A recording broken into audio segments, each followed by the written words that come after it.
साथियों, इसके अलावा आप देखिए कि हमारी गोमती नदी यह लखनऊ की जीवन धारा है और इसी गोमती नदी के नाम पर एक आईएनएस गोमती नाम का युद्धपोत वारशिप जिसे कहते हैं वह भी हमारे देश में है, जिसे 1988 में हमारी नौसेना में शामिल किया गया था।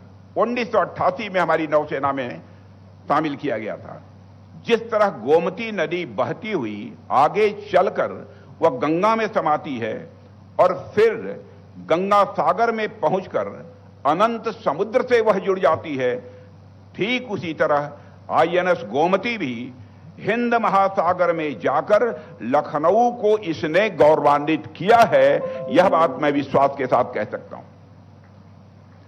साथियों, हर जहाज के आगे उसका एक सिंबल होता है, एक चिन्ह होता है, वह लगा होता है और उसका आधिकारिक चिन्ह जिसे हम अंग्रेजी में क्रेस्ट कहते हैं।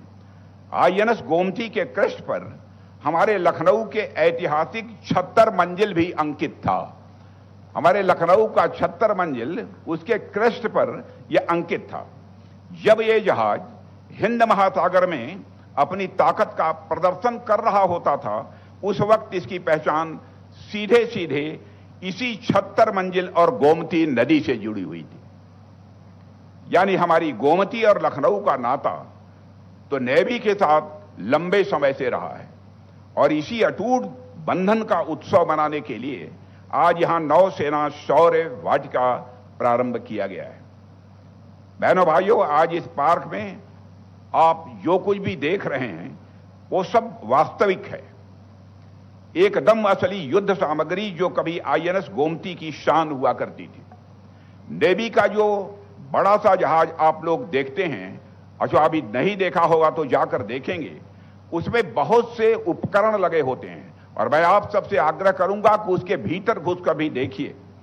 उसके विशालकाय मिसाइल लॉन्चर जो दुश्मन के जहाजों पर सटीक वार करने में पूरी तरह से सक्षम होते हैं, उसके टारपीडो ट्यूब जो पानी के भीतर घात लगाए बैठे पनडुब्बियों का सफाया कर सकते हैं, उसके राडार्स जो सैकड़ों किलोमीटर दूर से आते खतरे को पहले से ही भांप लेते थे, उनके मुख्य तोप की माउंटिंग जिसकी गर्जना सुनकर दुश्मन के होश उड़ जाते थे, और इसके अलावा नेवी में प्रयोग होने वाले surveillance aircraft, multi role helicopter और टारपीडो आदि अब लखनऊ की धरती पर यह स्थापित हो चुके हैं। यह हम सबके लिए बहुत ही गौरव का विषय है।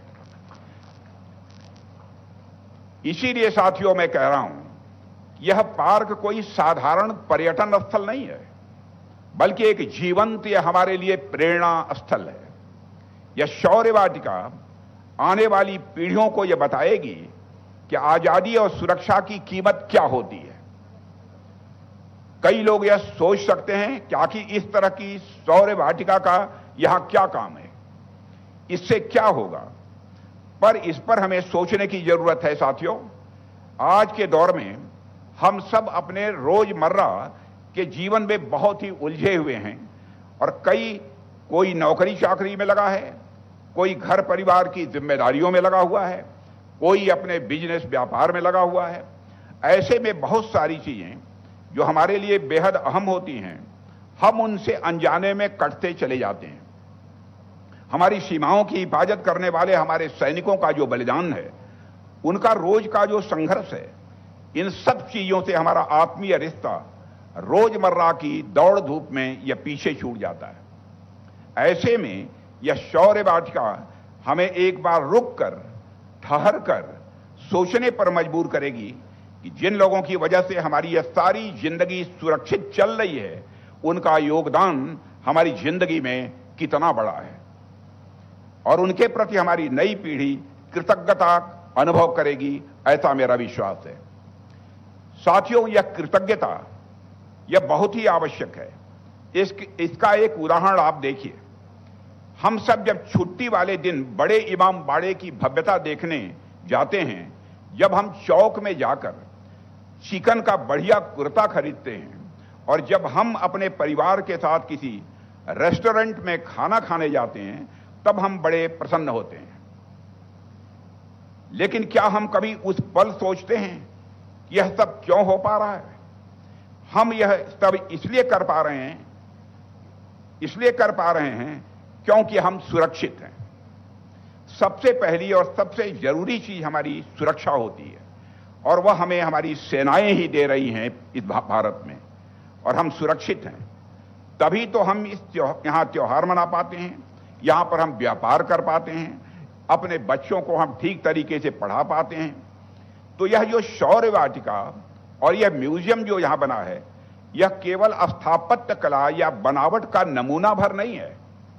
ये हमें हर पल हमारी सेनाओं की याद दिलाती रहती है, और हमारे भीतर उनके प्रति कृतज्ञता का जो एहसास है उसको भी ताजा करती रहेगी, ऐसा मेरा विश्वास है। मुझे बेहद खुशी होगी कि जब लाखों की तादाद में लोग यहां पर आएंगे और अपने वीरों को याद करेंगे, उनकी विरासत को और उनकी लिगेसी को भी वह याद करेंगे। साथियों, मैं आप सभी को एक और बात यहां पर बताना चाहूंगा कि मेरे पास अक्सर बहुत बड़ी संख्या में हमारी सेनाओं के रिटायर्ड प्लेटफॉर्म्स और उपकरणों के लिए स्कूल, कॉलेज और संस्थानों से पत्र मिलते रहते हैं। विधायक और सांसद बराबर आग्रह भी करते रहते हैं। किसी को रिटायर्ड टैंक चाहिए होता है, किसी को फाइटर एयरक्राफ्ट चाहिए, तो किसी को कोई हेलीकॉप्टर चाहिए होता है। मेरा हमेशा यही प्रयास रहता है कि जिन उपकरणों ने, जिन इक्विपमेंट ने दशकों तक हमारी सेवा की है, वो रिटायर होने के पश्चात हमारे स्कूल, हमारे कॉलेज, हमारे विश्वविद्यालय में प्रदर्शित हों। क्योंकि जब हमारी नई पीढ़ी उन्हें अपनी आंखों के सामने देखेगी, उन्हें अपने हाथों से स्पर्श करेगी, तो उनके भीतर राष्ट्र निर्माण का स्वाभाविक रूप से एक जोश भी पैदा होगा। और आज जो नौसेना शौर्य वाटिका यहां आपके सामने है, इसके पीछे भी मैं समझता हूं कि यही सोच है। और साथियों, आप सब तो देख ही रहे हैं कि आज कल दुनिया में क्या क्या चल रहा है। यूक्रेन रूस विवाद हो, या फिर हाल के समय में मिडिल ईस्ट में चल रहे युद्ध हों, हर तरफ सारी दुनिया में इस समय उथल पुथल मची हुई है। और यह पूरे उथल पुथल हमें यह संदेश दे रहे हैं कि दुनिया की शांति और समृद्धि की चाबी समुद्र मार्गों की सुरक्षा के पास ही है, और कहीं नहीं है। समुद्री मार्गों की सुरक्षा के पास ही है। समुद्र में आपकी उपस्थिति एक तरह से ताकत का ही यह प्रतीक होती है। और साथियों, जैसे इसका एक उदाहरण आप देखिए, पिछले साल पहलगाम में, मैं आपको याद दिलाना चाहता हूं, पहलगाम में एक कायराना आतंकी हमला हुआ था। आतंकियों ने धर्म पूछकर हमारे निर्दोष नागरिकों की हत्या की थी, और उस घटना के बाद पूरे देश का खून खौल उठा था। उसके बाद हमारी तीनों सेनाओं ने मिलकर ऑपरेशन सिंदूर को अंजाम दिया, और हमारी सेनाओं ने सटीक हमले करके पाकिस्तान में स्थित आतंकी ढांचे को पूरी तरह से तबाह कर दिया था। हमारी आर्मी और एयरफोर्स ने तो अपनी भूमिका निभाई ही, लेकिन जो भूमिका हमारी नेवी ने निभाई वो भी बहुत ही महत्वपूर्ण थी। साथियों, हमारी नेवी पूरी ताकत के साथ अरब सागर में उस समय मौजूद थी, पूरी ताकत के साथ, पूरी तैयारी के साथ अरब सागर में उपस्थित थी। और हमारे navy chief admiral Dinesh Tripathi बार बार कहते थे कि सर, मुझे कब अवसर प्राप्त होगा, हमारे नेवी को कब अवसर प्राप्त होगा कि हम एक बार पाकिस्तान को सबक सिखा सकें। साथियों, मेरी भी इच्छा होती थी यह अवसर काश नेवी को भी मिल जाता, तो नेवी भी क्या होती है पूरा हिंदुस्तान समझ जाता। साथियों, जिसने दुश्मन के मन में लगातार भय बनाए रखा, जिसने दुश्मन के मन में लगातार भय बनाए रखा, और इसी का नतीजा यह हुआ कि पाकिस्तान की पूरी नौसेना डरकर अपने बंदरगाहों में दुबक कर बैठ गई थी। और साथियों, हमारी सेनाओं की यह ताकत, हमारी लगातार की गई मेहनत और यह सतर्कता का नतीजा है।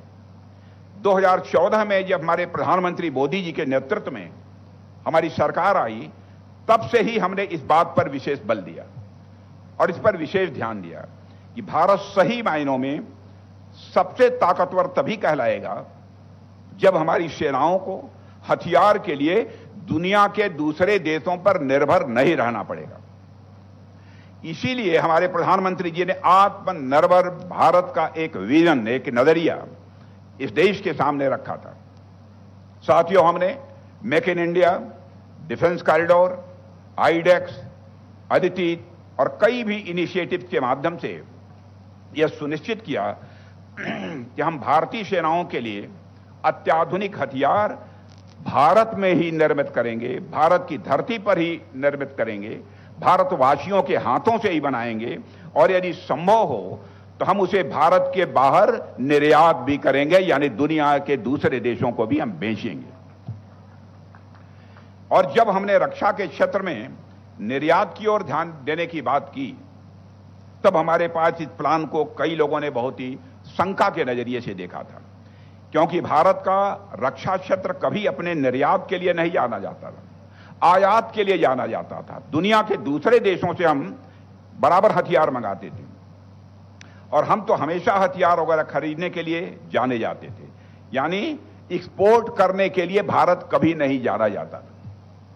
2014 के पहले आपको जानकर आश्चर्य होगा, छोटे मोटे जो कलपुर्जे हथियारों के बन जाते थे, जो उनका एक्सपोर्ट होता था, वो लगभग केवल 1000 करोड़ का था, 1000 करोड़ का था। लेकिन अब मुझे कहते हुए यह प्रसन्नता हो रही है कि भारत का रक्षा क्षेत्र अब पूर्ण रूप से आत्मनिर्भर होने की ओर तेजी से आगे बढ़ रहा है मेरे बहनों भाइयों।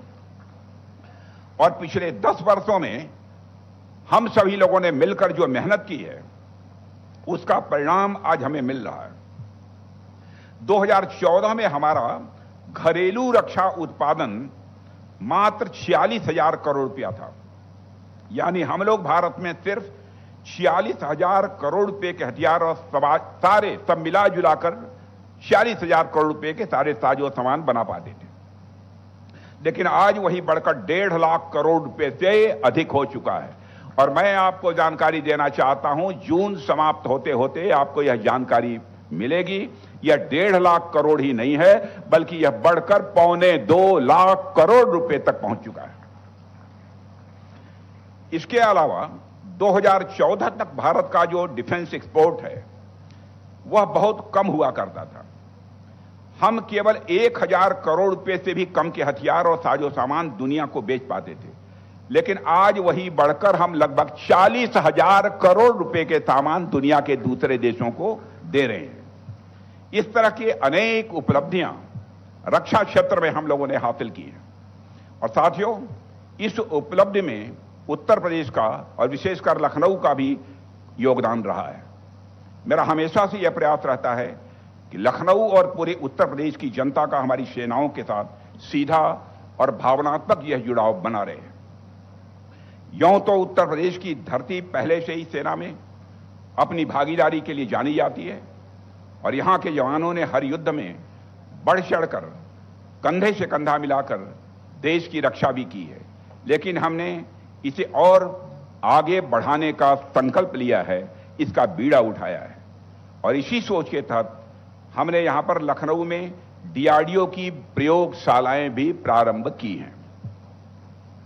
डिफेंस कॉरिडोर के माध्यम से उत्तर प्रदेश भारत के रक्षा क्षेत्र को आत्मनिर्भर बना रहा है और यहां लखनऊ में ब्रह्मोस का भी निर्माण हो रहा है और भी कई तरह से उत्तर प्रदेश डिफेंस मैन्युफैक्चरिंग को मजबूत कर रहा है। इसके लिए भी मैं उत्तर प्रदेश के माननीय मुख्यमंत्री श्री योगी आदित्यनाथ जी को बहुत ही बधाई देता हूं, तहे दिल में बधाई देता हूं। न केवल डिफेंस के क्षेत्र में बल्कि health, education, agriculture, science and technology, trade and commerce, roads, highways, airports, यानी हर क्षेत्र में यूपी, हर क्षेत्र में यूपी अब अप हो रहा है। हर क्षेत्र में यूपी अब अप हो रहा है, यानी ऊंचाई छू रहा है। यह सब अपने आप में मैं समझता हूं कि बहुत एक सकारात्मक परिवर्तन है। और बहनों भाइयों, मैं यह भी कहना चाहूंगा योगी जी से कि इस पार्क को और बेहतरीन बनाने के लिए जो कुछ भी आवश्यक होगा अभी एक चीज हमारे दिमाग में आई है कि यहां पर एक बड़ी पनडुब्बी भी आनी चाहिए, क्योंकि यहां के लोगों ने पनडुब्बी शायद न देखी हो, लेकिन पनडुब्बी के अंदर जाने के लिए जिनका कमजोर घुटना होगा वह पनडुब्बी के अंदर नहीं जा सकते। मजबूत घुटने वाले ही पनडुब्बी के अंदर जाकर देख सकते हैं कि नीचे का उसका सिस्टम कैसा होता है। वह पनडुब्बी भी यहां आएगी, मैं आप सबको विश्वास दिलाना चाहता हूं। मैं उत्तर प्रदेश की जनता और विशेषकर लखनऊ के लोगों को भी बधाई देता हूं, और हमारी नौसेना की आत्मा का यह गौरवशाली हिस्सा आज हम लखनऊ को आपको हम सब समर्पित कर रहे हैं। और इसकी देखभाल कीजिए, इसको स्वच्छ रखिए, और सबसे जरूरी अपने बच्चों को यहां लेकर जरूर आइए, अपने परिवार को लेकर यहां जरूर आइए, ताकि वे जान सकें कि वर्दी यह केवल कपड़ा भर नहीं होती, बल्कि राष्ट्र सेवा का यह अटूट संकल्प होती है। अगली बार जब लखनऊ में आपके दोस्त रिश्तेदार आए तो उन्हें यहां भी जरूर लाइएगा, और यह पूरा परिसर एक ऐसा गंतव्य बनेगा जहां देश विदेश के सैलानी भारत के समुद्री वैभव को जानने लखनऊ आएंगे। और जहां तक जो भी आवश्यकता होगी इस पार्क के लिए, मैं यकीन दिलाना चाहता हूं, पूरी तरह से मुख्यमंत्री जी आश्वस्त करता हूं आपको, हम सहयोग देने के लिए तैयार हैं। अंत में एक बार मैं फिर उत्तर प्रदेश की सरकार और यहां के सभी अधिकारी वर्ग और हर उस व्यक्ति को बधाई देता हूं जिसने इस प्रोजेक्ट में अपना योगदान दिया है। और मेरी यही प्रार्थना है कि गोमती नदी के तट पर बसे इस नगर में यह शौर्य वाटिका सदियों तक हमारी नौसेना के पराक्रम और यश का गान करती रहे। और इसी कामना के साथ मैं अपनी बात समाप्त करता हूं। आप सबको बहुत बहुत धन्यवाद। बोलिए भारत माता की।